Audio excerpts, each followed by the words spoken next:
La historia se anidaba en los valles desolados de Moab, una tierra extraña y lejana para Noemí, una mujer de Belén de Judá. El hambre en su propia tierra natal había obligado a su esposo, Elimelec, a buscar refugio y sustento allí, llevando consigo a sus dos hijos, Mahlón y Kelión. Al principio, la esperanza había florecido, la promesa de un nuevo comienzo en un lugar diferente. Sus hijos habían crecido, y habían tomado por esposas a dos jóvenes moabitas, Orfa y Ruth, tejiendo lazos que unían dos culturas, dos familias. Pero la vida, a veces, es una sucesión de golpes que arrancan el aliento, uno tras otro, sin piedad. La primera sombra cayó con la muerte de Elimelec.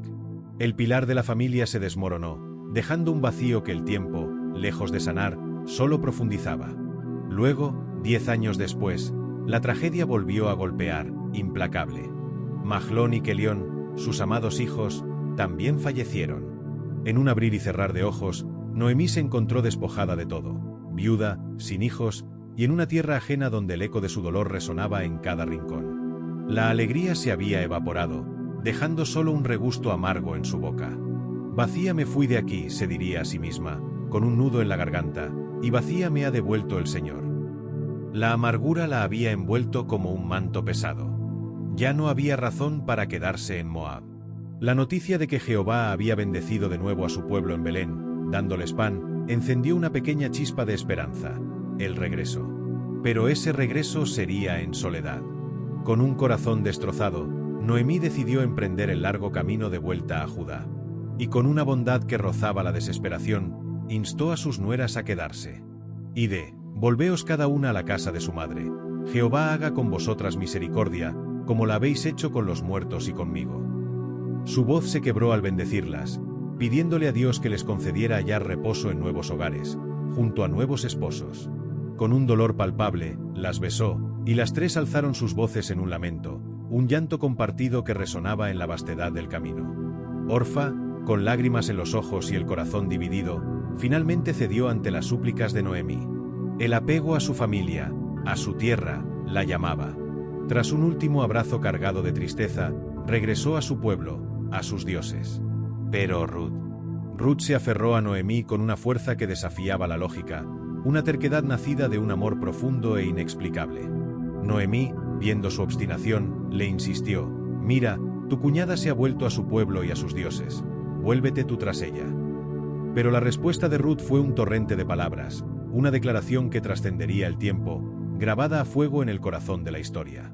No me ruegues que te deje y me aparte de ti, porque a donde quiera que tú fueres, iré yo, y donde quiera que vivieres, viviré. Tu pueblo será mi pueblo, y tu Dios mi Dios. Donde tú murieres, moriré yo, y allí seré sepultada. Así me haga Jehová, y aún me añada, que solo la muerte hará separación entre nosotras dos. En ese instante, la promesa de Ruth no era solo un juramento. Era la manifestación de un amor incondicional, una lealtad que no buscaba recompensa, que no conocía límites. Noemí, al ver la determinación inquebrantable de su nuera, dejó de insistir. Las dos mujeres, una sumida en la amargura y la otra envuelta en una fe y devoción asombrosas, continuaron juntas el arduo viaje hacia Belén. El camino era largo, el futuro incierto. ¿Cómo serían recibidas dos viudas, una de ellas extranjera, en una tierra que apenas recordaba la prosperidad de Noemí? La tensión se palpaba en cada paso, cada silencio. ¿Qué les depararía el destino en un mundo donde la vulnerabilidad era una condena? El viaje desde Moab fue largo y agotador, un sendero polvoriento que se abría paso entre colinas y valles, cada paso un recordatorio del pasado y una incógnita sobre el futuro. Finalmente, Ruth y Noemí llegaron a Belén en el momento preciso del comienzo de la cosecha de la cebada. El aire vibraba con la promesa de la recolección, pero para Noemí, el regreso a su tierra natal no trajo consigo la alegría esperada. La ciudad, al verla, se conmovió, y las mujeres preguntaban: ¿no es esta Noemí? Pero ella, con el rostro marcado por el dolor y la amargura, respondió: no me llaméis Noemí, que significa agradable. Llamadme Mara, que significa amarga, porque el Todopoderoso ha obrado con gran amargura contra mí. Yo me fui llena, pero Jehová me ha vuelto vacía. Su corazón, aún apesadumbrado, solo podía ver la desolación de su presente. La realidad de su situación era cruda: dos viudas, sin recursos, en una sociedad donde la subsistencia dependía en gran medida de los hombres. El hambre se asomaba como una amenaza inminente. Fue entonces cuando la admirable diligencia y lealtad de Ruth se hicieron evidentes. Con una determinación que contrastaba con la melancolía de Noemí, Ruth le propuso: «Te ruego que me dejes ir al campo y recoger espigas tras aquel a cuyos ojos halle gracia». Noemí, aunque quizás con poca fe en el resultado, accedió, y Ruth partió. La incertidumbre del destino se cernía sobre ella, una mujer extranjera en una tierra que aún la miraba con recelo. ¿Hallaría bondad o rechazo? El destino, o más bien la providencia divina, guió los pasos de Ruth hacia el campo de un hombre llamado Booz, un pariente cercano de Elimelec, el difunto esposo de Noemí, y un hombre de gran influencia y riqueza. Mientras Ruth se inclinaba incansablemente bajo el sol abrasador, recogiendo cada espiga que caía, la mirada de Booz se posó en ella. Intrigado por la presencia de una forastera que trabajaba con tanta dedicación, preguntó a su capataz quién era aquella joven. Cuando supo de la historia de Ruth y su inquebrantable devoción por su suegra, su corazón, ya noble y justo, se conmovió. Booz se acercó a Ruth con una amabilidad inusual. «Oye, hija mía, no vayas a espigar a otro campo, ni te apartes de este, quédate aquí junto a mis criadas. Mira bien el campo donde sieguen, y síguelas, porque he mandado a mis criados que no te toquen. Y si tuvieres sed, ve a las vasijas y bebe del agua que sacan los criados».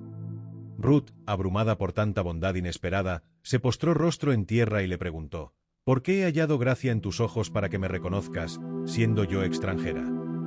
Booz le respondió, con palabras que llenaron de calor el corazón de Ruth: «He sabido todo lo que has hecho con tu suegra después de la muerte de tu marido, y que dejando a tu padre y a tu madre y la tierra donde naciste, has venido a un pueblo que no conocías antes.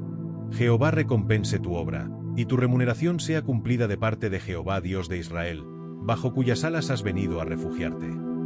Las palabras de Booz fueron como un bálsamo para el alma atribulada de Ruth. Él no solo le ofreció protección y alimento, sino que la invitó a comer con sus segadores y le aseguró que siempre sería bienvenida.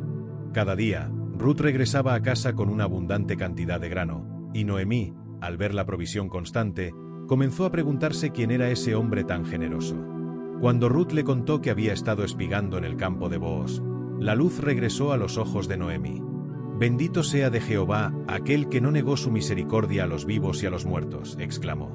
«Aquel hombre es nuestro pariente, y uno de nuestros redentores». La esperanza, que parecía perdida, comenzó a tejerse en el corazón de Noemí, uniendo los hilos de la providencia divina con la lealtad inquebrantable de Ruth. La amargura no había desaparecido por completo, pero la sombra se estaba levantando, revelando el alba de una nueva posibilidad, de una restauración inesperada que se gestaba en los campos de Belén.